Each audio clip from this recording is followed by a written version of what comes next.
Okay, it's 2:05, so maybe we can get started. It's a pleasure to introduce Matthieu. He'll be giving us several lectures during this week, including a talk which we have vaguely titled Synthesis, which means it's a free-for-all for Matthieu to do as he sort of wishes. But in the past, whenever I've listened to Matthieu talk about science, talk about ecology, it's always been very inspiring, and I think you'll see that a little bit in these talks. He has a somewhat different perspective from many, and so it's very unique. You have a very unique opportunity. It's also very hard to find him to come and give these lectures. So really, I would encourage you to make the most of it. Thank you.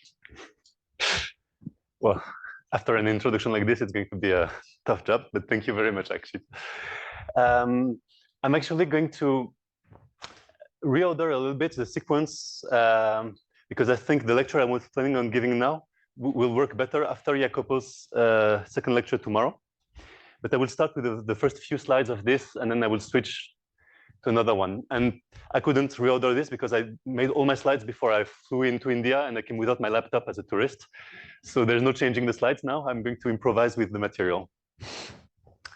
So basically, what I want to talk about, forget about the title for a second. What I want to talk about is more on the night science part of things, if I refer back to the conversation we had on Friday, which is how do you find a research question in that vast domain of ecology? Or if you already have a research question, how do you locate yourself within that domain? How do you connect to the many, many different things that are happening in that field? And so I'm going to talk in some sense about my personal experience coming from physics, landing into ecology, being lost for years, and trying to figure out exactly what made sense. So for people who are not physicists, maybe you will feel a bit more estranged from the process, but I think it's always interesting to see anytime someone crosses a field boundary, right? There's something interesting to learn from that. So hopefully everybody will get something from this. And so when I arrived in ecology, I was like, okay, so for me, what I understood as ecology was any biology that is more than one organism, like outside the skin or outside the membrane, if you're looking at bacteria, right? And it means that there's a whole bunch of things that you can do in ecology. You could look at a few individuals in groups moving around, behavioral things. You could look at populations, this is a age structure. You could look at infections in population, these kind of things. You can unzoom even more, dezoom even more, and start to look at communities of many different populations. And dezoom even more and start looking at the big cycles of carbon, energy, whatnot at the global scale, for instance.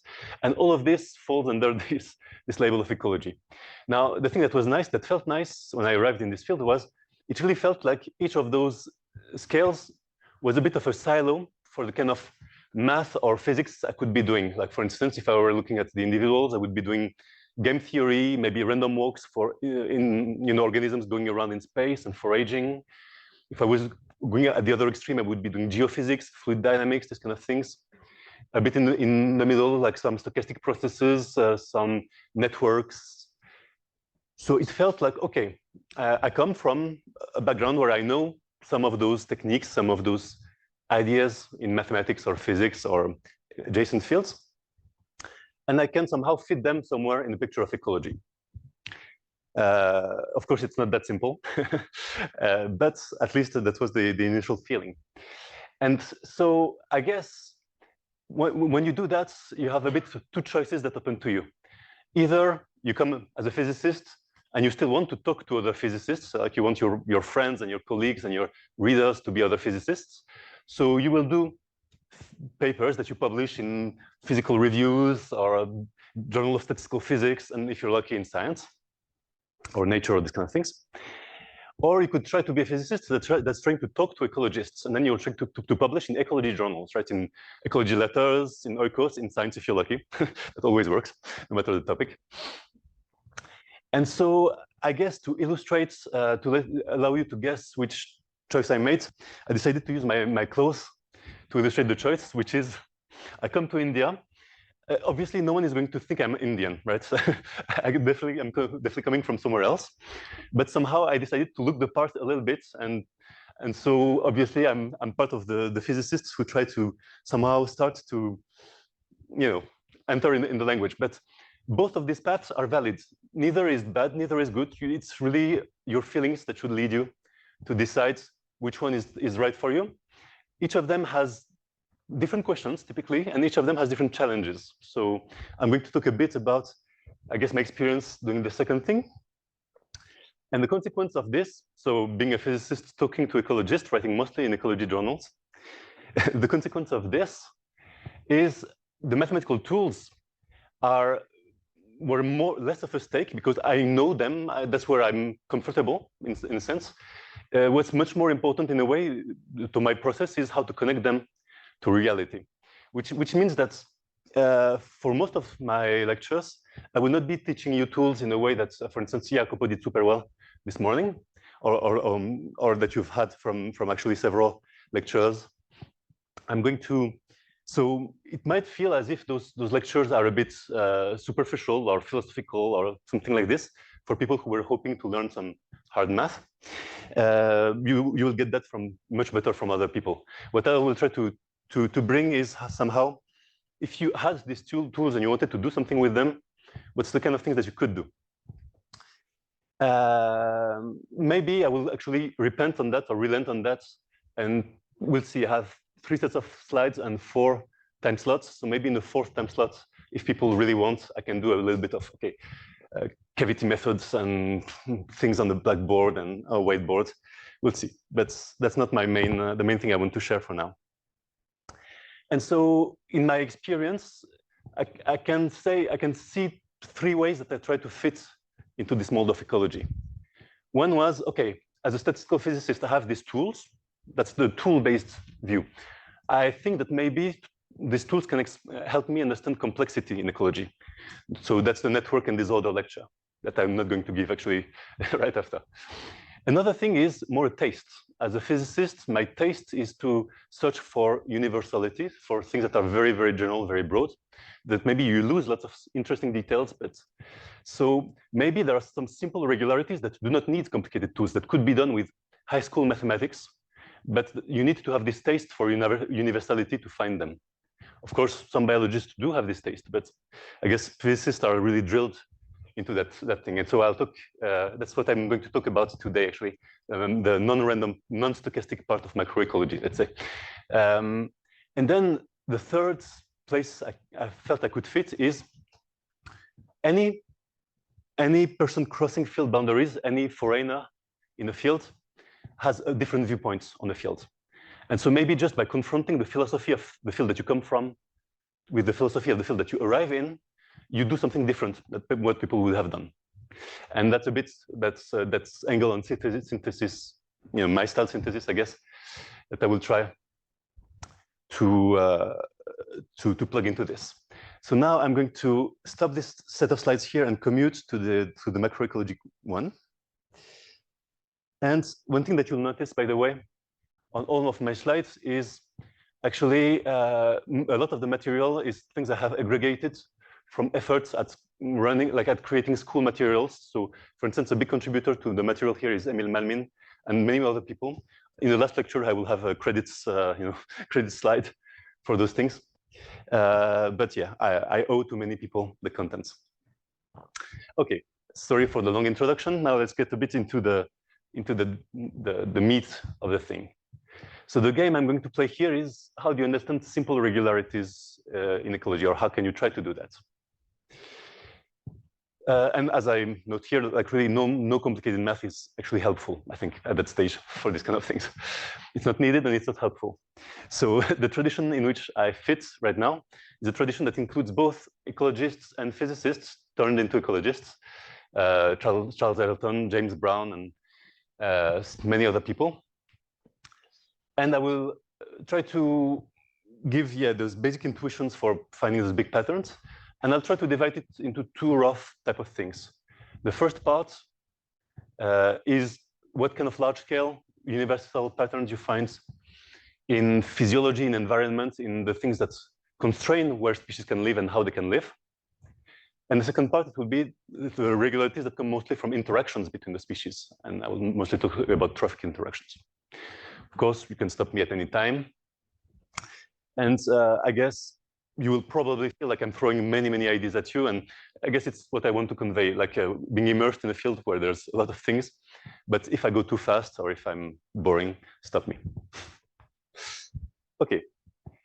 So the first order is large-scale regularities that come from how ecology is constrained by the rest of the universe.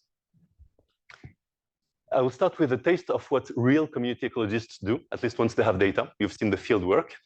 We've gone and done that. Once you have the data, what's the kind of things that most real ecologists actually do? And it's typically not doing Lotka-Volterra equations. That's very, very subsets. If you go to a big ecology conference, there is a small theory subset where all the Lotka-Volterra people are going to be huddled together, and everybody else will be doing something different. And what they do with data, typically, or at least my viewpoint on what they do, if I have to really simplify brutally, is, okay, the basic question of community ecology is, why do we see, let's say, bears and foxes in the Arctic and lions and zebras in the savannah? Why do we see certain sets of species in certain places? So if you think about it this way, the most obvious thing to do is you go around and you end up with this kind of data. What is this kind of data? It's a matrix of saying which species are present in which abundance in various samples. Also, for each species, some relevant description, like what are its traits? Is it big? Is it small? Is it a mammal? Is it insects? And for every place in the data, in the environment, also in the samples, how can I characterize what makes this sample special? Like, is it in the Arctic? Is it in the savannah? And so on and so forth. So it's predicting something like fitness, I know, presence, abundance, reproduction. It could be many things, somehow, from traits of the species and traits of the environment.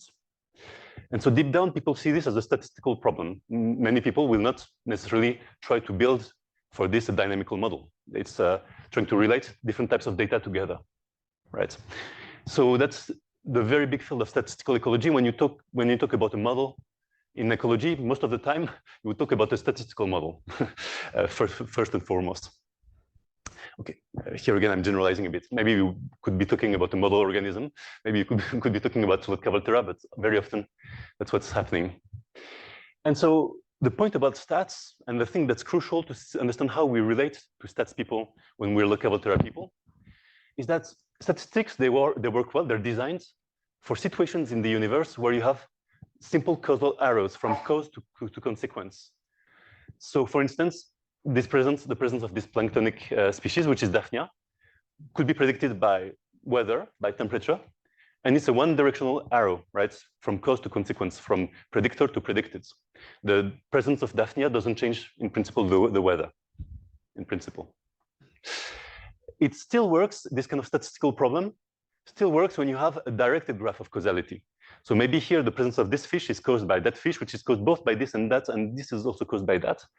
And so at some point, if you want to predict, for instance, the presence of this fish properly, you need, or the influence of this and that, you need to account for confounding factors, which are common causes. You need to account for colliders, which would be common consequences. I mean, there's a whole technique of statistics to deal with this kind of graphs. Just as for a quick show of hands, who has the experience of learning a bit about statistical models in their courses? Okay, that's maybe a third to half.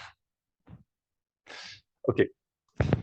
So you can do this as long as you have this kind of directed causality, right? Where somehow the presence of the small fish causes the presence of the big fish, but not the other way around.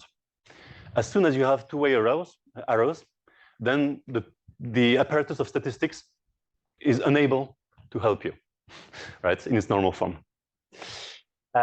So if we don't have a theory, the only thing that we can do is that now I can't say that X predicts Y or Y predicts X because both are causing each other. All I can do is try to predict the joint state of X and Y. Maybe I will see together many of this and few of this. Maybe I will see three different states of all of the two of them together. But I have to somehow group them into a kind of joint variable and treat them as, okay, maybe this joint variable now is being caused by the weather or by temperature, or maybe this joint variable is causing something else. Yes, please. Just a clarification. So, it doesn't seem to say that the right-hand side is a theory where the left one does not. So, what sense? I'm saying that actually you can do all of these things without theory. It's just that basically, if the main thing that you want to do is just use data somehow to predict something in the future, the obvious thing, if you're in these situations, is just to do a classical statistics. It's a classical statistics problem. If you get there, you have an inkling that maybe you're going to need more than just statistics, because if you try to do just statistics, what's going to happen is that now you have a higher dimensional statistical problem. So I'm going to try to explain that in the next slide. Yeah, actually. Sorry. I think I understand what you're talking about with the statistics. My feeling is that maybe some students might be not 100% following. So maybe you can just give a. Thank you. Yeah, please do that for me, because I. So the point is really this. When people build a statistical model, they're essentially saying something like this. I want to say that the presence, let's say the abundance of my species here is caused by temperature and by I don't know, pH. And when I draw something like this, what I'm saying effectively is I'm assuming that in my data, I will have something like n is equal to, let's say, A times temperature plus B times pH, right? Or so that's the simplest model you could do, simple linear additive model. Maybe you could do a more complicated model where you would have maybe the logarithm of this is decomposed this way. Maybe you could have actually it's not just a plus, it's a ratio or something like this. Maybe you can arrange this in a more complicated way. But you're saying basically, I just want to somehow guess what the value of this is going to be from, like, relate the value of this across many samples to the values of these two things across many samples. So in a sense, maybe what you can get as an intuition from that is it's a really non-dynamical perspective, right? We have not put any derivatives anywhere, right? We're just saying, if you were looking at many samples, you would see this kind of relationships in the data. You would see that maybe if I was plotting log of n versus pH, I would tend to have a relationship like this. And therefore, if what I care about is really saying that bears are abundant at high pH, apparently, then okay, that's what you need to know. And in many cases, trying to put a mechanism in a statistical model is just saying, I have some mechanistic reasons to think about why this is a cause for that. But it's not going to change deep down the kind of stats that I'm doing behind, right? It's just building up this causality graph and making some guesses about what should this be a plus? Should this be a times? Should this be an exponential of something? But at the end of the day, we're not really changing the nature of the statistical problem, just the details, right? Is that a bit clearer, or do you think it's still? Thank you very much. Yes. So for the third kind, when you say that you have feedbacks, can't you write like recursion relations to? Yeah. So exactly. I'm going to talk a bit about how you could deal with that. One way. Am I talking about it right now? No. Sorry. Now I'm lost. Yes, I'm going to talk about this a bit later. But I mean, the obvious way to do it, the dynamical. If you want to do statistics from a dynamical point of view, what you would say is something simply like, I want to fit. So I'm fitting when I do statistics. What I want to know is I want to fit those coefficients, right? That's the output of my statistics is learning these coefficients from the data. What I could do from data is actually do a fit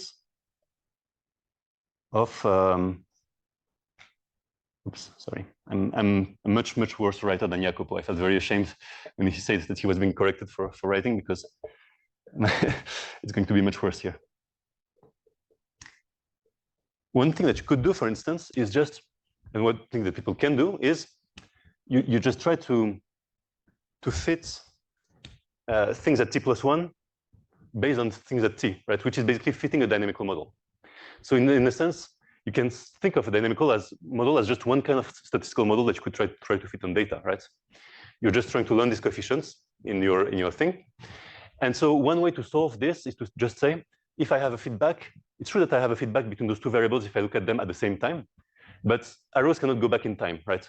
So if I go instead of saying that x and y have a feedback, I can always say that x at t and y at t are being simply caused by x at t-1,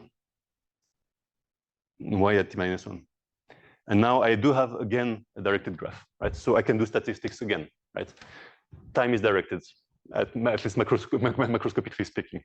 So basically, that's how we can somehow reconcile these two things. That's one way of reconciling, of dealing with this thing. Is just saying, okay, the reason I go to a dynamical model is to get back a well-posed statistical problem.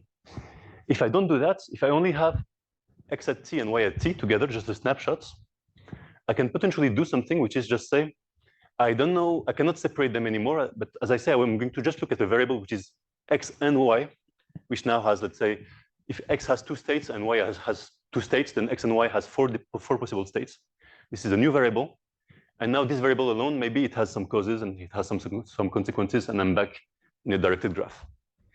And in fact, deep down, that's what most community ecology, most statistical ecology is doing. It's saying my matrix of species abundances, I'm trying to predict the joint distribution of species. I don't know which species is causing which other species. I'm trying to predict the joint states of the species as a single mega variable, n-dimensional variable, based on other n-dimensional or m-dimensional variables. So instead of having a variable, this is a linear regression, right? It's called a regression. Instead of having the linear regression of one variable against other variables, now I'm trying to do somehow the regression of a matrix against other matrices, right? I'm trying to do a multidimensional type of regression. But deep down, yeah. Here the influences like the environment seem to be acting in the present, but here there is no effect of the present itself. Like x of t is not connected to y of t. So what I mean is, in this situation, it would be a situation where you expect that x and y are influencing each other, and you expect that, let's say, temperature is influencing both of them. So what you can say is, can I predict the joint information of x and y? Can I predict it from t? So I cannot resolve who is causing who between x and y, but I can say that t could be causing a joint state of x and y together, right? And maybe the joint states of x and y together could be causing z, right? I meant in this bottom graph that you drew, there's no arrow between x of small t and y of small t. Here, x of, oh yes, sorry, yes, exactly. That's what you assume in the dynamical model, right? That causality only comes from the past to the present, that you don't have causality at the same time, right? Sorry if I misunderstood your question. So basically, there's a bunch of tools that I'm not going to be delving into because I guess you're not necessarily wanting to be statisticians. But at the end of the day, what we want to do and what statisticians, I mean, what we want to do as theoreticians and what people want to do in statistics is very adjacent, right? It's neighboring problems. So I think it's interesting to understand this separation. So the problem with this thing I just mentioned is that most of the time, the results from these statistical ecology approaches are very hard to interpret. You have very high-dimensional graphs. You get those graphs. I have no idea what's happening in a graph like this, right? I mean, ecologists get used to that, and somehow they learn from that okay, apparently there is some important variables that correlate together and something like this. But it's very hard from a theoretical point of view to understand what's happening here. So it's good for prediction, maybe now you have, with your statistical methods, you're able to predict, am I going to be likely to find bears at high pH or at low pH, potentially? But in terms of understanding, this whole branch of ecology is a bit hard to penetrate from a theory point of view. What are the two axes there? So, okay, what people do typically in this kind of situations is they say, I have a very high dimensional variable. It's the joint distribution of all the species together. I'm going to project it on its two main axes of variation. And I'm just going to ask, okay, what are the two main axes of variation? How are they correlated with some? So this is actually what's happening here is, for instance, temperature here. This graph is telling you that temperature correlates well with these two axes of variation, which are combinations of the abundances of all the species. Maybe that here you will have communities with more zooplankton and fewer whales. Here you have communities with more whales and less zooplankton. And this arrow tells you that this is correlated with how warm the water is, or something like this. honestly, I mean, do I want you to understand that? Not necessarily. We can talk about it later if you want. But yeah, you have to understand that if you look at ecology papers, if at some point you're like, yes, I'm going to work in this field, and I'm going to read ecology papers, you will find much more of this than off-load Cavolterra. So I was there and I was like, okay, what's happening here? What am I doing here? Why am I here? And so actually, this is exactly this thing here. This is this dominant axis of species composition. It's not telling me which species are there or which are not, but that some linear combination of species is more abundant at high temperature than at low temperature. Okay. What do you get from that? Okay. You get, I mean, for prediction, you get something, but for theory, well, I feel that what you need to have to be able to do theory is try to simplify this problem somehow, try to find simpler causal mechanisms, because this is very high dimensional causality and it's a mess. So maybe not all of these variables, you know, these many species and these many causes, maybe they don't all matter equally. And so that's what I'm going to try to talk about today. Can we search for low dimensional structures in this kind of causality of how the environment shapes the species composition? Okay. Quick check at this point. Who feels completely lost about what I'm talking about? Feel free to raise your hands. I will not be judging you. Okay, thank you. There's at least one. Okay, so is it in a way that you could express in a question, or do you want to just roll with it for now? Okay, all good. So at the end of the day, I guess the hope is that if you do things like, maybe here you would have the abundance of many species together predicted by many factors, temperature, pH, like nitrogen and whatnot. But maybe only some of those dependencies are really important, and they're the ones that are really shaping most of what you see. So the way that ecologists try to find simplicity is they will do a kind of taxonomy first, typically, of different types of ecosystems. So you have, this is a nice paper that actually goes through many different types of ecosystems and says, okay, so if I had to really de-zoom, there are not so many fundamentally different types. There are maybe some caves, maybe some marshes and wetlands, maybe some rivers. And if I group things like this, if I'm trying to find what are the significantly different types of ecosystems that I could imagine, now once I'm in this classification, if I go within one type, there are only a few big axes that shape the ecosystem. So for instance, if I go into a forest, so this is the group of actually, I think this is generally tropical forests, I think, in general. Depending on how much water deficit there is over the year, depending on how much condensation there is, you can kind of group the ecosystems into just a few big types. So there's this vague sense that somehow a few big things shape what kind of, species you will find out there. It's not completely random. It's not infinitely dimensional. There's just a few big axes that kind of tell you that you're going to be in a mountain rainforest, that you're going to be in a dry forest, and so on and so forth. The problem is that these axes are not universal, right? They're specific to every biome, to every type of ecosystem. So, yeah? Just to be clear here, the axes and the definitions are sort of intuited by folks. Is that right? Rather than coming from some analyses of like thousands of different possible axes and picking out ones that... It's a combination of both. All of these things have quantified definitions in some cases, but usually those things are kind of meta-analysis, right? So you group together many different papers doing different things. So at the end of the day, the definitions are a bit, right? But basically, it's a kind of, I guess when most ecologists try to clarify what the world is like, that's what they will do. They will do maps, effectively, of the possibilities, right? And so the problem with these maps is, of course, they're a bit specific. So it feels that maybe if I'm trying to do a model of what is happening, well, my only option is if I'm doing a model of a forest, I will need to learn what are those big axes and put them in my model. If I do a model of rivers, I'm going to also incorporate these axes. So maybe you can think of this as a kind of preparatory step to making your model. What is going to be important, likely important as model ingredients, right? Once you try to really model these systems. Is that idea roughly clear? Thank you. Can I ask a Yes. very related question to Akshit? So the point is not only like what are the important axes, but also what are we trying to predict?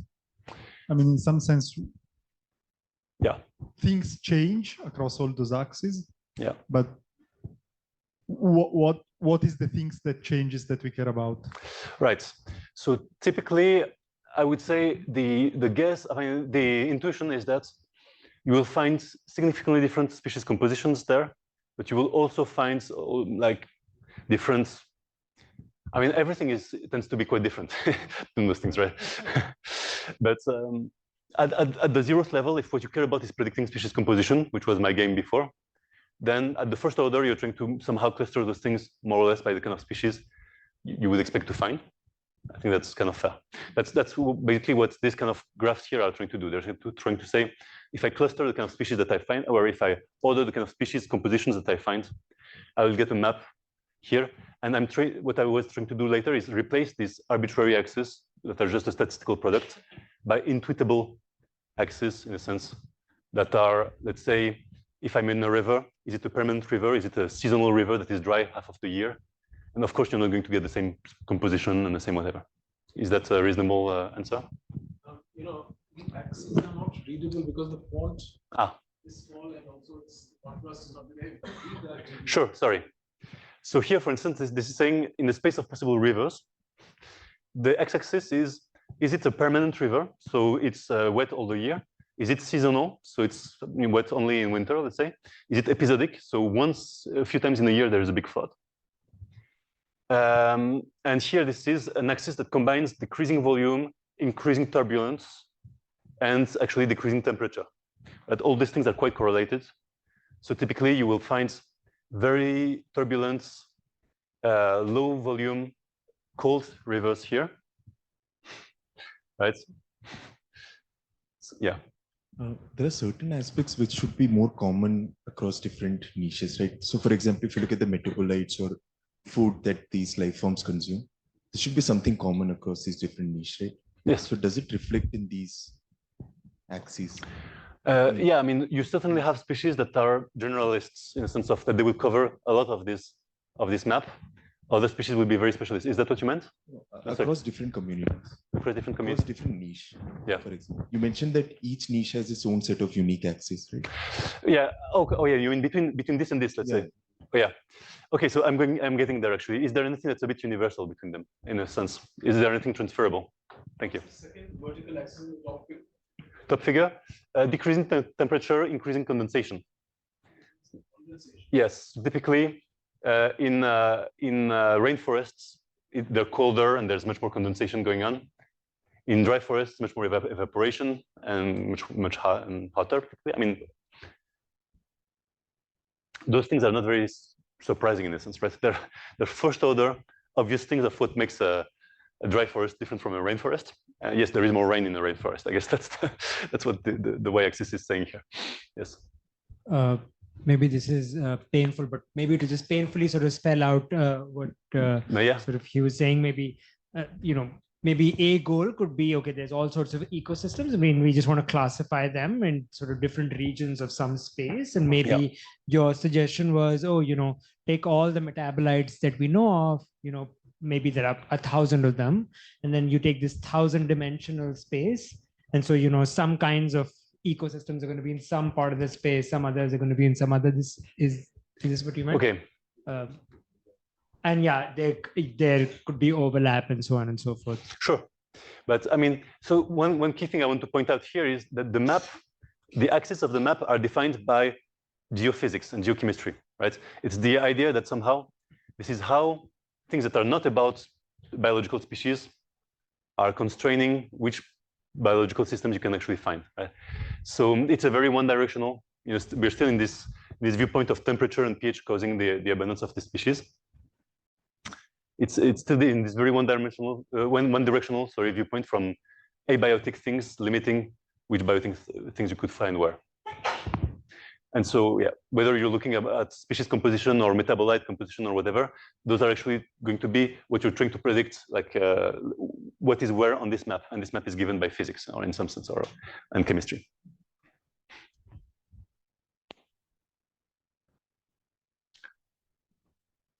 So there are very few universal axes. The most obvious candidate for a universal axis, the one that you might already have guessed, is temperature.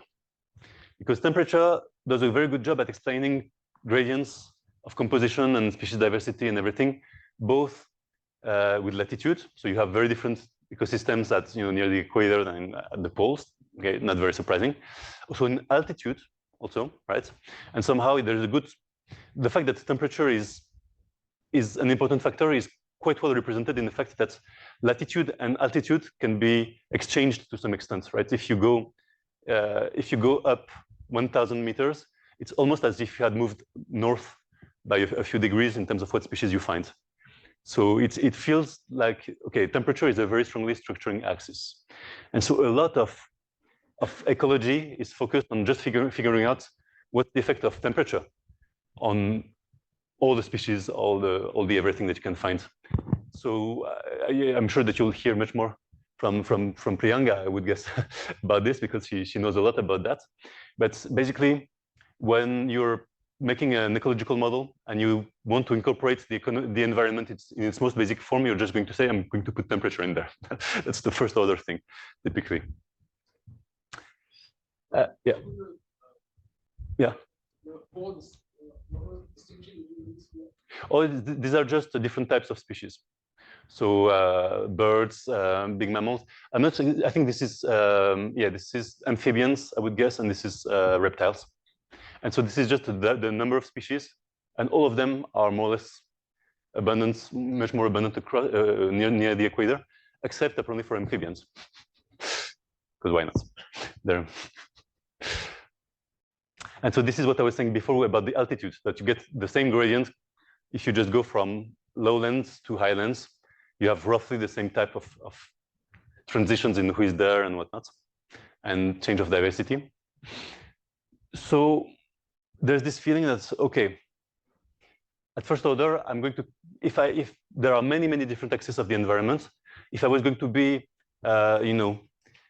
a basic physicist about it, I would just extract temperature from it, and that's actually what happens in, let's say, the James Brown book that I'll come back to a bit later. Just saying, okay, from the environment, I take temperature. Now, yeah, sure. What are the numbers in between 700 to 180? What are those numbers? You know what? I forgot to put the reference to this thing, so you will not be able to check. I would guess those might be species number, but that is weird because it would mean there is much more diversity going up. So now I'm I don't know. I should probably have looked it up. Sorry. Yeah. More diversity at the bottom because the temperatures are higher. Yeah. And typically, for most types, I would be surprised that there are 700 species of insects here, but maybe. Could it be the elevation itself? That would be actually a good hypothesis. Thanks. Something that linearly increases with elevation. Yeah. Good candidate. Thanks. Sorry, I didn't understand that. No, the number might be the elevation itself. It might be the altitude itself. That would actually be a very reasonable statement.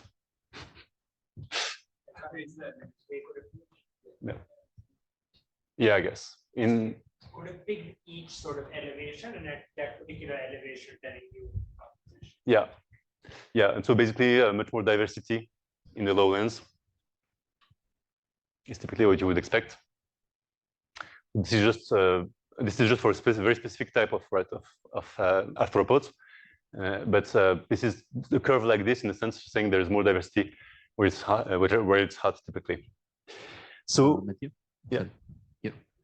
When you say something like a universal axis, are you referring to the statistical modeling sort of idea before that something explains most of the variation? Or is it more in the sense of physics that this variable applies across ecosystems or across species? It's both. Is that basically, if you want to find an axis that will be common to many of those 2D maps temperature will probably be there in almost all of them, right? If you're going back to all of these things, all of them has a little 2D map, and temperature is going to be the first order thing in many of them. It's here and it's here already, and it would be there in many of them.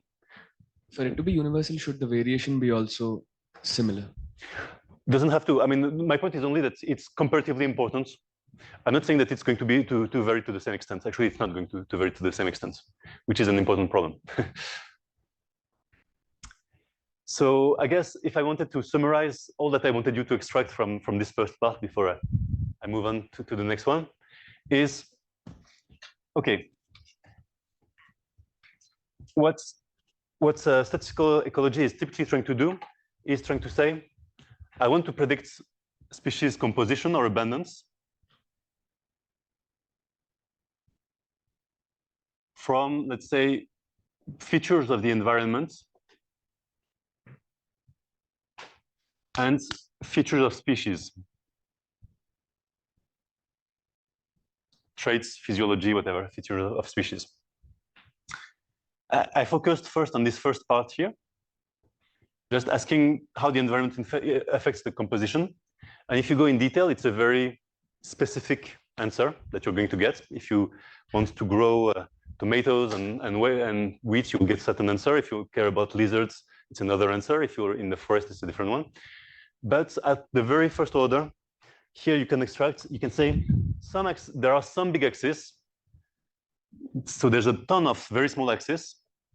There's some big axes by biome, and there's one or very few very big axes that are everywhere, and temperature is maybe one of them.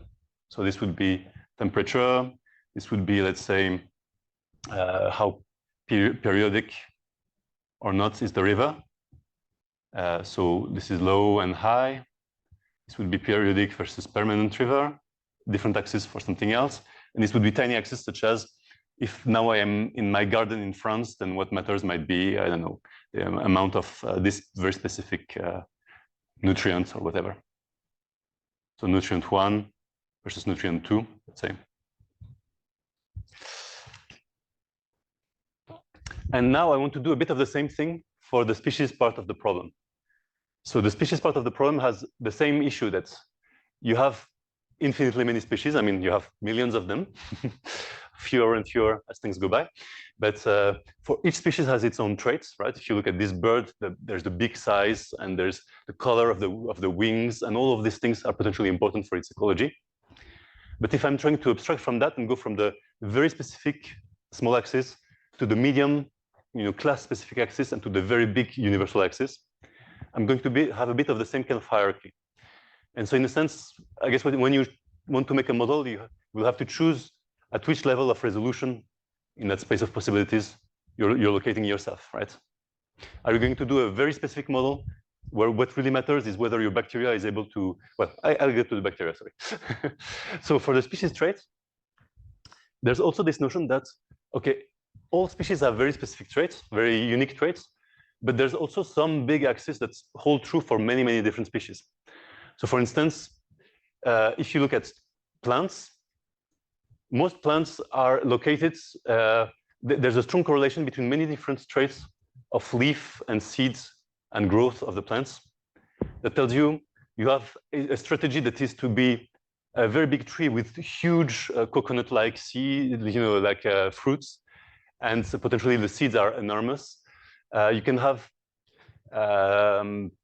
leaves that have high mass area, leaves that have high things that are good at picking up nitrogen.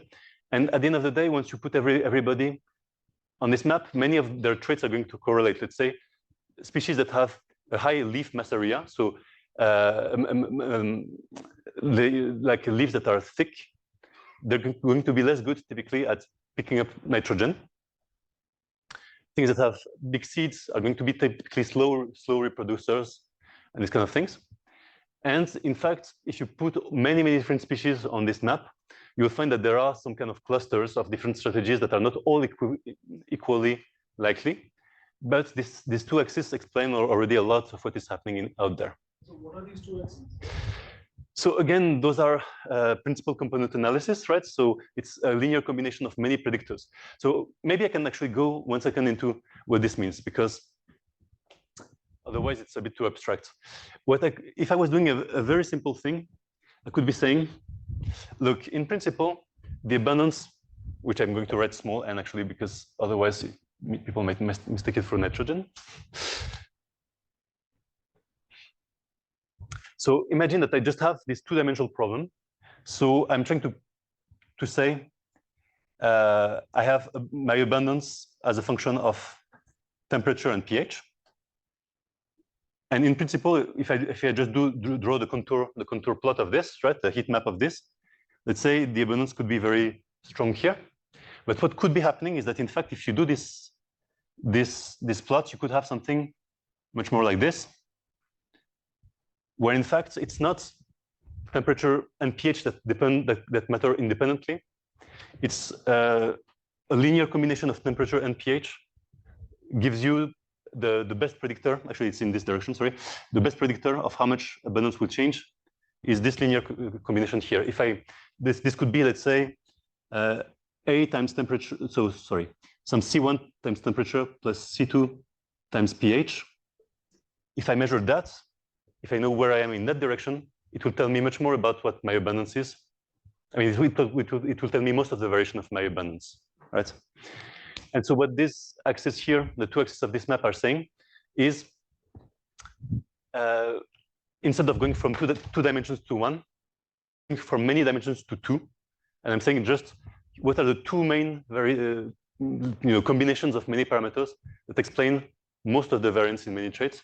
And so they're combinations of what kind of reproductive strategy you have, what kind of seed mass you have, what kind of leaves you have. And these things put together kind of describe most of the variation that you have in your data sets. Does the color indicate the population of the? Sorry, what? Does the color indicate the frequency? No, sorry. Here, oh yeah, sorry. That was my mistake. The coloring here is just saying where do you find many species. So the red thing is where strategies tend to be concentrated. So many species have very similar strategies. I mean, many species are concentrated in those two blobs. So it feels a bit like you have two big modes of what a plant can be, which is effectively something like a grass and something like a tree, at the first order. And you're either a grass or a tree at first order. And then, okay, in fact, you see there are many points also elsewhere. You can explore more of this space. But at first order, that's the big divide that you have. Is that kind of okay? So are these the axes of the environmental parameters or species? Yes. Or? So no, sorry, this is species characteristics. This is a combination of traits now. So it's a combination of all these traits that you see here. And in fact, the vectors here are reflecting the components. So for instance, a trait here that has an horizontal arrow is telling you this trait, which is, I think, something density. This trait here is very strongly correlated with this axis. So this axis is very much aligned with that trait and completely orthogonal to this trait. So this axis, for instance, tells you nothing or almost nothing about the amount of nitrogen. The amount of nitrogen is much more contained in that axis, right? It's just kind of, yeah. Sorry, no? Maybe I was just going to add, like, for those of us who might at this point, given the background of several students, maybe some of us are thinking, oh, this is biology and, this is kind of why, blah, blah, blah. But maybe just to be serious for a second, what I thought, or at least what this made me think about was, I mean, often maybe if you're really an ecologist or if you're really a biologist, often what you're trying to explain is the variability that you observe, right? Why is this thing like this? Why is this thing like that? Whereas this is very much the opposite exercise, right? Which is really trying to find what are the commonalities and so on and so forth. So maybe you wanted to say. Yeah, no, absolutely. Thank you for helping me, because I think this is a pretty hard exercise I'm trying to do, and I'm not sure I'm doing it very, very well right now. So what I want to convey about this is, and I spent probably far too much time on it, and now everybody is a bit lost about what I'm trying to achieve. abundances, right? Here No. you're talking of just distinguishing species. Yes. Yes. The most important axis. Absolutely. Okay. So yes. Is that the point I want to make? I'm going to try to make this point quickly. What I want to say is that the first order thing is if you want to understand how this predicts this, the first order thing is to understand what is the space of just these things, right? What is just the space of possibilities here. So, for instance, here I would have the abundances of my species ni, and here I would have all the possible traits of I. So let's say this is first trait, this is second trait for every species. And all that I'm trying to say is that before I want to understand how those traits influence abundance, first of all, can I somehow summarize all of this information into just a few mega traits, right? And so I'm saying that there are a few mega traits. There are maybe just 2 of them that somehow contain most of the variation of these possible traits. And now those are the ones I'm going to want to use probably to predict the abundances, right? I don't want to go through the whole mess of having to deal with infinitely many traits. I want to go to the mega traits. And so, okay, where does this start to become models, right? Because for now I've talked about what the data looks like in many ways.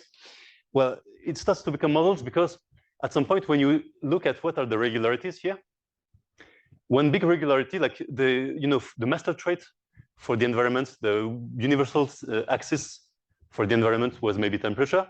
The universal axis for species is more like body size. That's one thing that's always important. It seems that being a very small organism or being a very large organism is going to be the first order super important trait that tells you a lot about what you're doing. And so, for instance, this is a very nice paper. I'm just going to spend 1 minute on explaining the idea here. This paper is saying, if you look at organisms going from very small to very large, depending on their size, different strategies are more or less advantageous. Like for instance, if you're very small and you're in water, here this is all in water. If you're very small, so your surface to volume situation is such that you cannot actually regulate your own temperature. So you cannot be a mammal. You cannot be a species that tries to keep a fixed temperature because the exchange of heat with the water around you is too strong. And so you cannot maintain a fixed temperature, which means that somehow mammals and endotherms can only be found at very large sizes in the sea and at much larger sizes in the sea than in the air, because there is much more heat exchange with water than with air, right? Now, if I ask myself, how can I move in water? If I'm very small, from the perspective of a very tiny organism, water is extremely viscous and extremely, like you cannot try to swim in it. You cannot try to, you're just being carried around. So typically, actually at the lowest order, actually the very, very small sizes, you're just doing Brownian motion. Actually, it's much more about random collisions with particles. At a higher size, it's starting to be about viscous things. So now water is very viscous, but you cannot try to swim in an inertial way, but you can try to somehow creep on water, like you can try to walk, through it. And if you're big enough, then now you're in a much more laminar flow type of things and whatnot, and you can actually swim. You can try to have inertia and keep moving forward. And so by these kind of arguments, you can actually put numbers on all these things, and you can use these numbers. This is what's happening here. This is for, let's say, what kind of things you would eat. I'm not going to go into the details of how that works, but if you look at different strategies, you can predict that some strategy would be the optimal one for a certain range of sizes.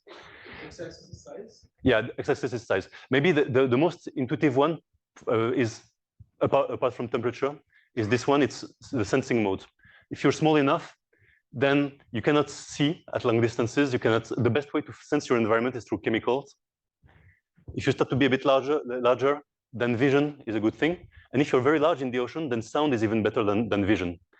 Because in fact, the water is opaque at a certain distance. So if you want to, So if you want to really target things at a large distance, you need to use sound to get them. And just by doing some kind of physical arguments, you can actually predict what are all the possible forms of life in the ocean, just from this purely like scaling laws of how with your body size, you can have different niches. So this is starting to look more like theory, right? I mean, something where we can start to do some theoretical arguments. It's not population dynamics, right? I'm not writing any log Cavatura, but this is starting to look like something a bit more theoretical. Yeah. So this is just things that are about possible strategies. So I should not have put that here. Sorry, it's just part of the picture. The y-axis here is different ways. So those are different strategies to get the prey, and the y-axis is the encounter rate. Like how often will you encounter your prey? Yes, depending on your strategy. Anyway, so the point is that this body size axis has been. Larger size is more encounter. So the point is that at larger sizes, well, your encounter rate is always going to increase because it's an absolute thing, right? This is in grams, right? This is an encounter rate in how many grams of food you encounter, of carbon you encounter. So of course, there's a trivial scaling with size. You could rescale that by size if you want to just have a per unit size type of thing. My point is, body size feels like, you know, the first order thing that you want to know about a species is probably its body size. So you have many of these big regularities. Maybe you've seen them before, maybe not, I don't know. But for instance, the metabolism or the growth rates, or maybe many things of an organism depend very strongly on its body size across roughly 10 orders of magnitude, right? This is from bacteria to whales, there are 10 orders of magnitude. And across all this range, you get very nice lines of how metabolism increases with body size, for instance. So I'm going to skip this one. The point of this thing is, indeed, there's this paper saying that if you go to a very large interval of body sizes, then size becomes more and more the most explanatory factor. This is the R square of a regression of whatever thing you care about. So how good the regression is at explaining, let's say, mortality or growth rate or these kind of things. One is saying that I have a curve like this where body size perfectly explains my variation. 0 would be a completely random cloud. And what I'm saying here with this graph is, as you increase the range of how different body sizes you're considering, then body size becomes more and more the important thing to explain what you're seeing, which is a bit obvious in some sense. If you are concentrated on just this tiny slice of the graph, then maybe you have some random fluctuations, some fluctuations that are due to something else. But once you go to very large ranges of body sizes, body size becomes the big factor. And so that goes a bit to the same idea as, is the temperature the main factor? Temperature and body sizes are going to be very important when they're the ones that have a large range of variation. Of course, if they're very similar between all your samples, they're not going to explain very much of what you see. That's a bit trivial, but I think it's important too. Okay, is that much reasonable so far? Okay. And so the final question in this thing is, how do you combine environment and traits to determine fitness? I'm not going to spend too much time on this, but what I want to say is that combining temperature and body size is the way that a whole body of literature on macroecology has tried to go about. So basically saying, if I use body size and temperature as my two main things that I care about, temperature could actually be both body temperature and external temperature, but I'm not going to enter into these details. Could I predict everything from that? Can I predict, let's say, predator-prey interactions from the body size of predator and prey? Can I predict population density, like abundance, just from body size? Can I combine temperature? This is temperature versus metabolism. This is and so on and so forth. Can I use these two big axes of temperature and body size? Even like evolution rates, people have been looking at evolution throughout time. And do you have more evolution at higher temperatures, at lower body sizes? These kind of things. And so I think that's one of the funnels that physicists have been taking, which is that maybe if you find a regularity, you know, this is messy, but it's very clean for biology, I guess. Describe what the axes are? So I'm not going to do all of them, but let's take this one. This is the density, population density, so number of individuals per unit space, unit area, versus body size. So, for instance, very large organisms are much less dense at any given point, with a law that seems to be quite constant regardless of what kind of organism you look. Are they herbivores? Are they omnivores? Are they carnivores? Are they fish? Are they birds? Roughly, there is more or less the same trends. Yeah. This only works for some species of organisms, right? Because when I'm talking about mammals, I guess these are, a lot of them move in herds, some of them don't. Won't that change? Apparently not. I mean, this is part of the variation around the axis, right? So maybe if you move in herds, you're here. Maybe if you're solitary, you're here. But once you look at, the first order axis is still body size for all these types of organisms, right? And so I guess the point I wanted to make here is there's a bit of a frustrating situation where you enter into ecology and you want to be like, if what I care about is not Locke-Volterra, if I want to do something else than Locke-Volterra in ecology, one thing I can try to do as a physicist is try to explain these big patterns. I can try to say, okay, actually, you thought there were 10,000 variables because this is biology, but I, as a non-biologist, will say, but look, I really believe there is a few variables that really matter much more than the rest. And if you take them as your core thing, then you'll find interesting things. And it feels like what's actually happening is not really that you have temperature alone and body size alone that are the only explanatory factors. It feels more like you have this hierarchy of first order, then second order, then third order.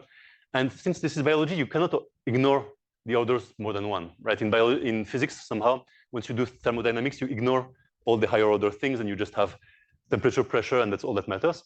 In biology, the higher order things are still there. They're going to be there. So the question is, in a sense, once you build a model, is your model trying to explain things at a large scale where temperature and body size are going to vary a lot? And then you for sure, those are going to be the axes that matter. Or are you going to do something that is more fine scale, where somehow, for instance, temperature is always going to be 25 degrees because you're in a lab. And so now you know that temperature is not going to be the main explanatory factor. So you have to go down in this hierarchy to what is going to be the important explanatory factor, right? And somehow, it's not like there is a well-established table of those things that you could find in a textbook that would tell you, here is what I should do. But from reading many papers, you kind of start to get the sense of this hierarchy. And you decide to locate yourself in the space of possibilities, depending on your system and your question. Yes? So if there are these very major axes of variation, I'm curious, have they been used for some sort of a predictive approach that, okay, if you go to some deep sea vents, you would expect to find this sort of organism? Yeah, I think that people have really tried to use them out of sample, like to predict new things that you haven't seen before. But most of it is still kind of retrospective. It's still, I mean, in ecology, I know basically of nothing that is like, in the classic story of astronomy where you look at the stars and the planets, and at some point you're like, oh, the planets do something weird. Maybe there's a planet here that you didn't know, and you look there and you find Neptune, and you're like, wow, this doesn't happen so much in this story. Maybe in principle it could happen, but I think the problem is this kind of approaches came after we had found many things. So I don't know if people are actually actively trying to apply them to things that you don't know yet. But people, for instance, are trying to apply it to the past, to fossil records or this kind of things. So maybe. It's not a dominant trend, but maybe, yeah. At a given latitude, when the temperature is constant, is the variation in species only explained by body size? I mean, yeah, you would have something where probably, like, if temperature is constant, so it's always going to be a balance between all those things, right? If temperature is constant, maybe the second order thing is maybe pH is going to be very important. But if the environment is roughly constant, then you can go only to the species traits, right? It's a question of who varies the most between all these things feeding into the composition, right? Okay.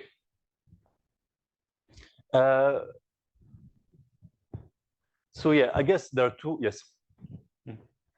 Maybe again stating the obvious, but maybe I'd say, Please. like it seems like a lot of last week we kind of spent looking at, either just, Lotka Volterra, like you were saying, or, instances with things in the lab, et cetera, where very often it seemed like, oh, we make a prediction with some model and then we go look at the lab and then things work out. And here it seems like, oh, if you go without any of these models or something like that, if you just go look out for patterns out in nature, then it seems very much not the case, right? It seems kind of like all a little bit of a mess. So maybe do you have also a little bit of, for those who are used to a little bit more hope for how to make sense of this complicated stuff? Do you have something to say? Yeah, so I think maybe, okay, the first thing I want to say, which is, and thank you for this interruption, I guess, what we have done so far, like most of the lectures have been about something like this. The point is that, in a sense,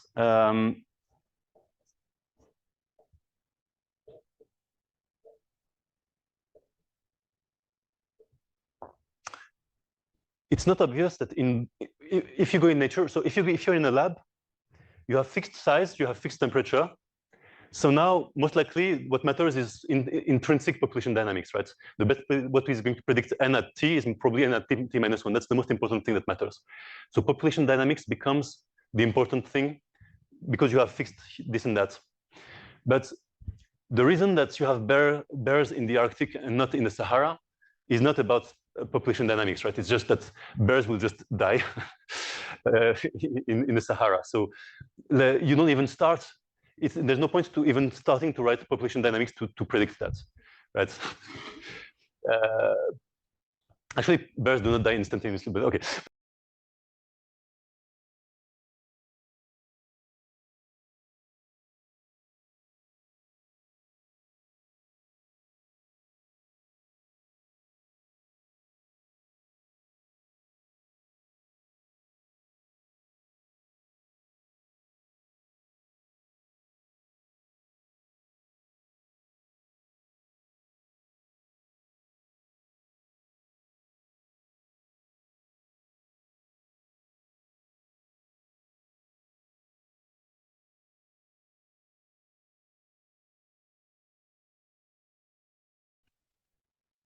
The helpful part, right?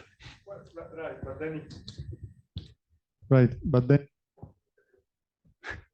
if you don't want to look at the transition, you could like track this death rate as a function of the latitude, and then you have the birth rate, which might depend. If you want, but at no point do you need to really write the dynamics to understand what's happening, right? It's just about B being larger than D or smaller than D. That's all that you care about. And that's really what I want to convey, in the sense that this intuition of unidirectional causation really works when the only thing that you care about is birth dates larger or smaller than death rates, and everything else, then we don't care, because anyway things are going to die or not, right? That's the first order thing that you get. So before you even start doing a population model. Okay, I wanted to point two things, right? One, all of this story that I told you, maybe I should have started with why I was telling it to you, but it's useful for two things. One is I was saying, what are going to be the important parameters in your model? Like what are the traits and the environmental features that you should include in your model and that you should try to parameterize?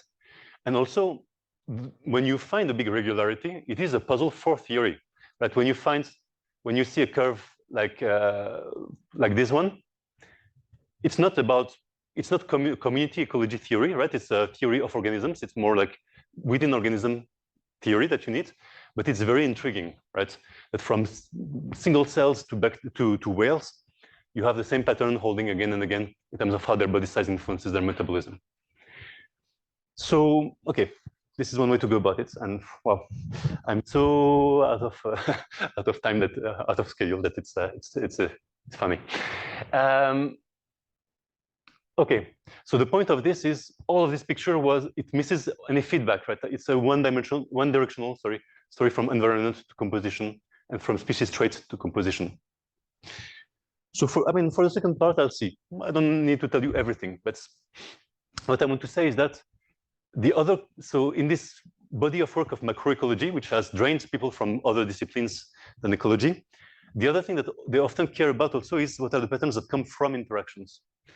And I guess the place where I want to know, yeah.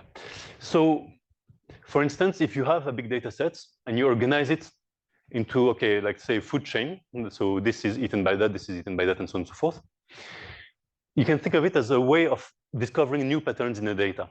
And maybe those patterns are going to be more or less universal. I'm going to focus on food chain because in a sense, that's the one, like trophic interactions, like predation interactions, eating is a good candidate for what is the most universal or the first order interaction that you need to care about. And it has also attracted physicists because of, okay, energy transfer, matter transfer, it feels like a physics story, even though sometimes it's not. So the first order type of thing that you can search, where you can try to search for patterns, is ask, if I take the things I was measuring for a species, right, the N, the abundance or biomass, or maybe something like productivity, which is growth rates, let's say, can I somehow look at how those things are different between those different groups of species, right? Between the different roles that species can occupy in an ecosystem. And so this is a classic picture of a biomass pyramid or number pyramid. This idea that, for instance, you would expect maybe that if you look at plants, like let's say grasses, there's a lot of biomass in grass. Then there's less biomass in cows, and there's even less biomass in wolves, and even less biomass in things that eat wolves, which is not very many things on land. But in the ocean, you can go a bit higher. Is it clear what this means? Is there anyone for who it's not clear what this pyramid means? Okay, thank you. So one point I want to make quickly about this pattern here. So first of all, it's a static pattern, right? It's a snapshot pattern. I take a snapshot of my ecosystem, and I'm going to see a pattern like this. One of the things is that the production pyramid has to be decreasing. You know, we have this intuition that matter cannot come out of nowhere, right? So for instance, I expect that if there is lots of matter being created by plants, there's less matter that's going to be created by herbivores, because some of it will be lost, right? Some of what is created here will be lost. Some of it will be transferred. And so it's not really decreasing pyramids. But that's not actually true for biomass. Why is this not true for biomass? For biomass, you can have very different shapes, and you will find those different shapes in the ocean and on land. And I can give you some intuitions of that. So I think I'm going to give you two intuitions of that. Okay, maybe in the interest of time, I'll go quickly through this. The intuition is very simple. Imagine that these things here, they live very fast. They live fast, die fast, die young. And this thing, they live for a very long time. What this means is that this thing is accumulating biomass that has been produced over many, many lifetimes of this thing. So in fact, the difference in time scale between this and this allows this to store biomass, much more biomass, even though in terms of production, these are necessarily producing much more biomass per unit time than these, because the mass cannot be created out of nowhere, right? And so I take this example to really, yeah. Anyway, so this is one of the patterns you could care about. Okay, another pattern that you could care about is correlations across space or time. So now I finally have a bit more of an interactive slide. I have a question for you. I will tell you as a biologist that otters, they eat sea urchins. So my question to you is, I tell you that there are two islands in the Atlantic, North Atlantic, I think. The Rat Islands, they have many otters, and the Adak Islands, they have few otters. My question to you is, who thinks that there are more urchins in the Rat Islands than in the Adak Islands? And who thinks there are more urchins in the Adak Islands than in the Rat Islands? Okay, so please raise your hands. So this is going to be, if you think there are more urchins where there are many urchins where there are many otters. And this will be if you think that there are many urchins where there are few otters. Yeah? We're talking about urchins per otter. No, just pure numbers. But it's relative, right? You just care about, yeah, pure numbers. Pure numbers. So, okay, so who guesses that you will find many, so you know that otters eat urchins. Who will think that there are more, you'll find many urchins where there are many otters? And who thinks that you will find many urchins where there are few otters for this. Okay, thank you. Well, it turns out that in these data sets, the answer is that urchins are rare where otters are common. There's an anti-correlation between food and predator. Why? Because actually both stories could happen, right? You could say that maybe, okay, here there is not much food, so there is not many predators. Therefore, I should see a positive correlation between the amount of food and the amount of consumers. Or it could be the reverse story, that because there are few consumers here, then there is a lot of food because food is not being exhausted. Whereas here there is many consumers, so food is being exhausted, and therefore there are few urchins. It turns out that in this specific data sets, the second story is the real one. It's what we would call down a top-down effect, right? That's the consumer is deciding where in a negative way, where the food is, rather than a bottom-up effect of the food deciding in a positive way where the consumer is. But the two stories, as long as you're speaking in words, the two stories are plausible, right? So that's where you start to need the model and quantitative things to understand why in some situations you would have this bottom-up effect or this top-down effect that are the most important.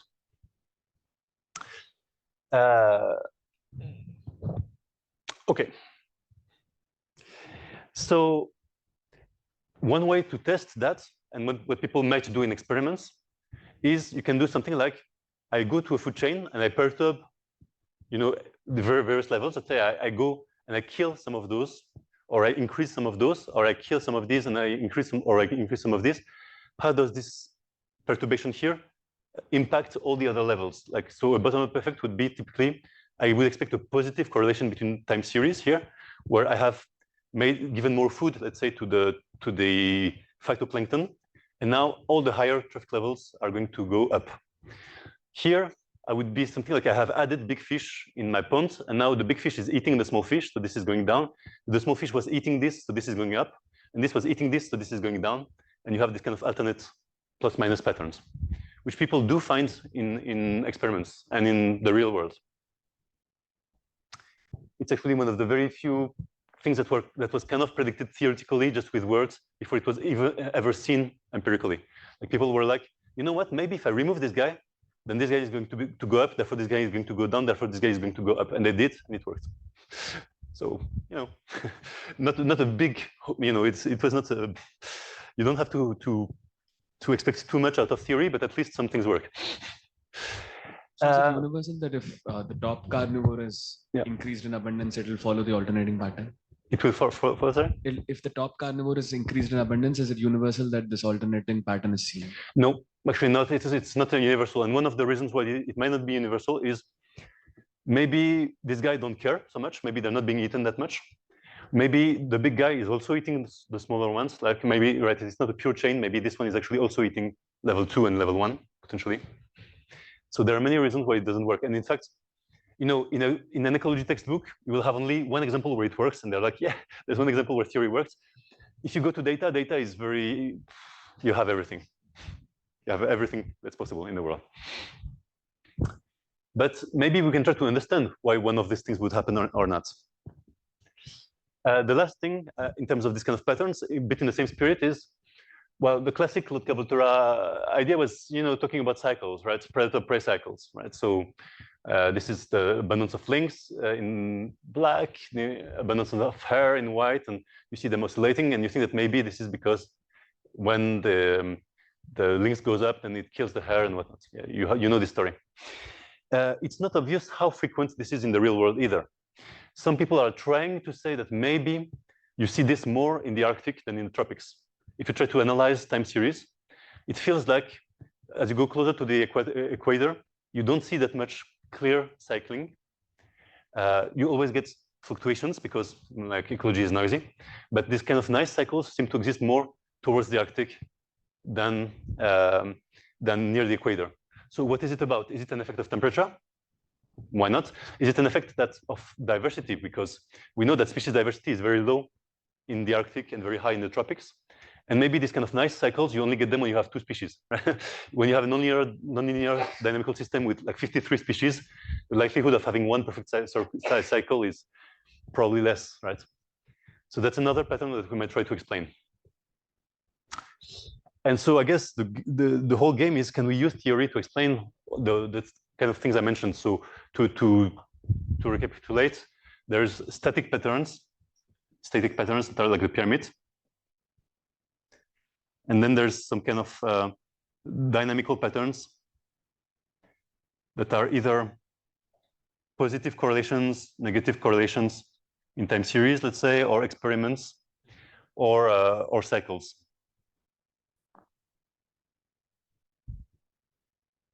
And this is the range of everything that I want to explain. And I'm not going to explain it before the end of this lecture, that's for sure.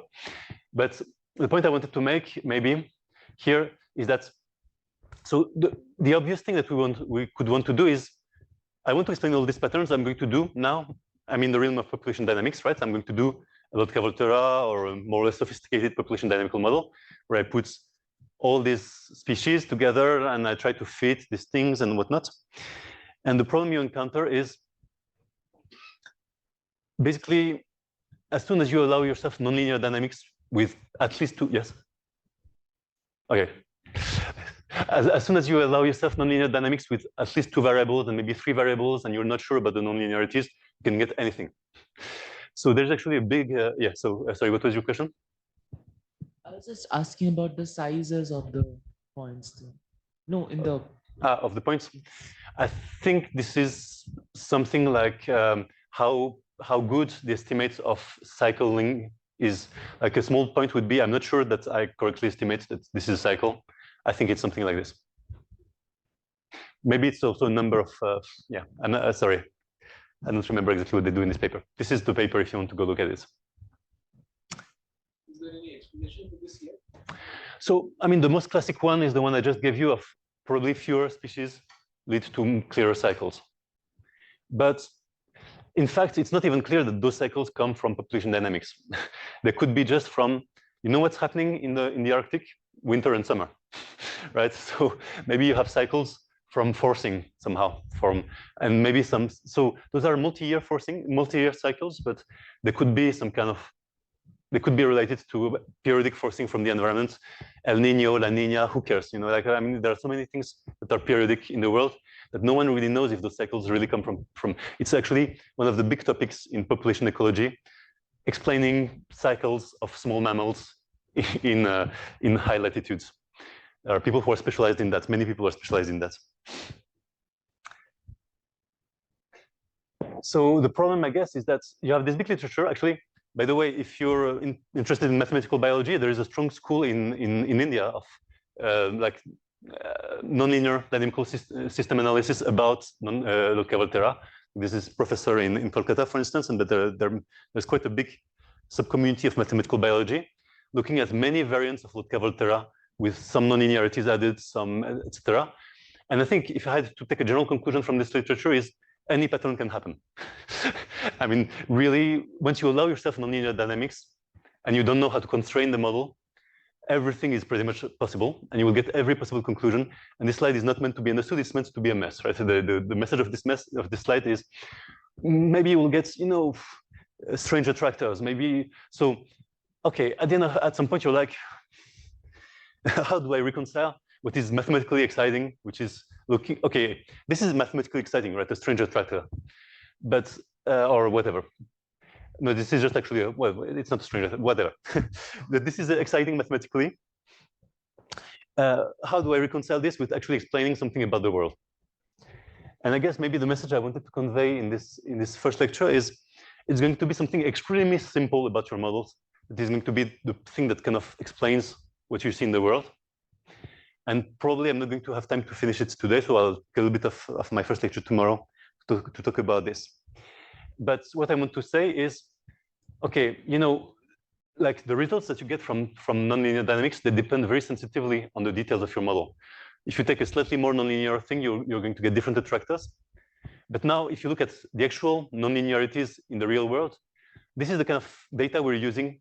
So this is how much a consumer will eat of the resource on the y-axis versus the density of resource on the x-axis. And okay, is this linear? It's probably saturating, but what is the precise nonlinearity of this curve? The data is so noisy that it feels like it should not be true that the very precise nonlinearity that you're putting here is going to be the big thing that completely determines the ecology, right? Any curve that roughly looks like this should be giving you the same answer about why I get this biomass pyramid or this. So it cannot be about the precise details. In fact, it has to be something much more basic about these curves that tells you, yeah, that is what matters for the actual ecology. And so, yeah, that's the game I will play mostly tomorrow, which is, given that we want to explain those patterns, how do we go about explaining them? And I will try to tell you a story about how you explain them. And in the next 5 minutes, I think, I'm going to try to give you the first brick of that story. And the first brick of that story, and now finally, maybe I'm converging and I should have done this whole thing up to here much faster, but the first brick of that story is that when you start doing your population dynamical models with many species interacting and whatnot, the core of what is happening, the core of what allows you to understand all the phenomena I mentioned here, is not in the details of the model. It's in something very basic that you already understand with a single species, that you can already understand just from taking a single species out of your chain and trying to understand, at the end of the day, do other species matter to it mainly in a unidirectional way, as if they were an environment, or do they matter mostly as a feedback? And I'm going to try to explain what I mean by that. And then every other model detail that you will put will feed into this simple dichotomy. Okay. So the story I will tell, and that I will finish tomorrow, is take just one species and try to see the world through its eyes only. And we know, you've seen this many times by now, that, okay, if you go back to a single species, there's this intuition that, okay, I read the logistic, let's say, which tells me I grow with a certain growth rate when I'm at low abundance. And then there's some kind of negative feedback I have on myself, and it leads me to an equilibrium. What I'm going to claim, which is maybe a bit wild to you, or maybe not, I don't know, is that at the end of the day, in my causal graphs here, in this causal graph, the intuition is everything that looks like a one-directional arrow. You can interpret it in population dynamics as something changing your R. Anything that is like a two-directional arrow, you can interpret it as like something that is changing your A, your effective A, your feedback. And sometimes, even though you have interactions in both directions, the feedback does not matter, and you can go back to treating the species as part of the environment. That's the game I'm trying to, that's the thing I'm trying to, I'll try to sell you on. And so what it means at the end of the day is that once you understand single species population dynamics, there's nothing conceptually very new happening later, in at least to explain those very broad phenomena. Okay, I won't go very far, but I will at least try to say this. The first thing that you can say for sure is that if you just do single species dynamics, the feedback here, the feedback part, so the slope of this curve, tells you something important about the kind of dynamics you could get, right? Because if this is a negative thing, then you know that you go to a stable equilibrium, like logistic growth, let's say. If this is a positive thing, so you have a positive effect on yourself, you would have a kind of runaway effect where you explode, and potentially that's on the way to a bistability. You would find this kind of, like catastrophic shifts would have a moment where they look like this. And if you have a negative one, but with a delay, if what matters is your population from some time ago, not now, actually that's when you get cycles or chaos or these kind of things. So at the end of the day, a single population model can get all the type of dynamics that you would see in a multi-population model. The idea is just effectively through the other populations, how are they going to shape the sign and the delay of the most important feedbacks in the system? And that's going to be, at the end of the day, what really determines the kind of dynamics I'm getting. Just to help you understand this notion of delay, maybe, a very simple example of going from two species or two populations to one. If you have a single species, but it has two stages, young and old, and if the two stages are in competition, what this means is that effectively, you can think of the old like as if they are the young from last year, right? So in fact, it's as if the young are in competition with the young from last year.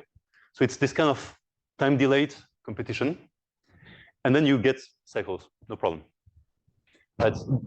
This is also why you would get cycles in a discrete time, like in the discrete time logistic map, you easily get cycles or even chaos. Right? The delay, it's not the discreteness that's important in the sense, it's the fact that there is a delay. Because the delay means that, in fact, you can overshoot, right? It means that somehow you grow to a higher thing that you can actually afford, but it takes some time for you to recover. And so you end up doing this cycling. And it's the exact same thing, whether it's predator-prey or a single population, is that if you have a negative feedback through a virus that is very fast, then typically it will be stabilizing because there is no delay, right?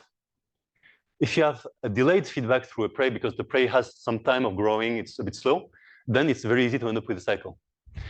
And so at some very basic level, which I would love to be able to make completely rigorous, I can make it semi-rigorous. The only thing I need to care about to know, should I expect cycling in my nonlinear model, is how important are delayed negative feedbacks? Are they the most important feedbacks that I get in my system? Or are they overshadowed by fast negative feedbacks that would stabilize? And everything will kind of contribute to those things. Of course, if you start talking about more than 2 species, the more steps usually mean more delay, right? So if you have a network of 15 species, a feedback that goes through, I impact cows, and cows impact grass, and grass impacts deer, and deer impact wolf, and wolf eats me. That is going to take a longer time. So typically, those longer feedbacks are going to be more destabilizing, more delayed, if they're strong. But the thing is, probably a feedback like this doesn't matter because the fact that I pushed a cow is not the main thing affecting the wolf population, probably, right? It's unlikely that this cycle is going to be the main thing. This loop is going to be the main thing that matters. And so, at the end of the day, the crucial idea is another species. Can I treat it as temperature, as pH? Can I, for instance, when I was saying the urchin and the otters, there's this idea that if there are many otters where there are many urchins, it's a bit like I'm saying food is making the environment good. Where there is lots of food, I can go and I will be happy. As if I was not changing the amount of food that there is, right? As if the amount of food was just like temperature, something that is fixed and that doesn't matter. I mean, that I do not impact, which is basically saying that the feedback that I have through that food is not very strong. How much I limit myself by exhausting that food is not very strong. So the same variable could be, depending on the parameters of the model, either more like a positive external condition on the predator, where there is prey, the predator would be happy and will grow, and I see positive correlation between them. Or maybe the prey matters mainly as a self-limiting factor in the predator dynamics. And then typically it means that you're in this two-way thing where statistics do not work so well anymore. But here you could do statistics, you could just do a statistical linear regression between amount of prey, amount of predator and amount of prey, which is actually a slide that I passed and that I should have shown, but it's fine. So in my -2 minutes, I'll just get to the end of this first part of the story. There are 2 ways that a species can act as an environment. Either on the very short term, right? This feedback loop takes time to start to matter, right? I need to kill enough deer that now they reproduce less or something like this, and then it feeds back on me. Instantaneously, the first thing I see when I just arrive into the world is, oh, cool, there are deer, so I'm happy, right? So at very short term, every other species is just like an environment on me. It's just like changing my R, but not changing my A in the logistic, right? And this is the reason why all the time in ecology and evolution, we do invasion analysis.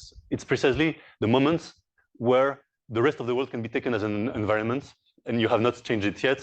So it's well-defined. My fitness is well-defined. It's just my R, right? After that, fitness changes because I'm changing the world. And so fitness is not one number anymore. It's a consequence of myself, right? And then I will not go through the 2 species of Cavolterra, I think. I just want to say one thing here is the other way that's, oh yeah, this was here, sorry.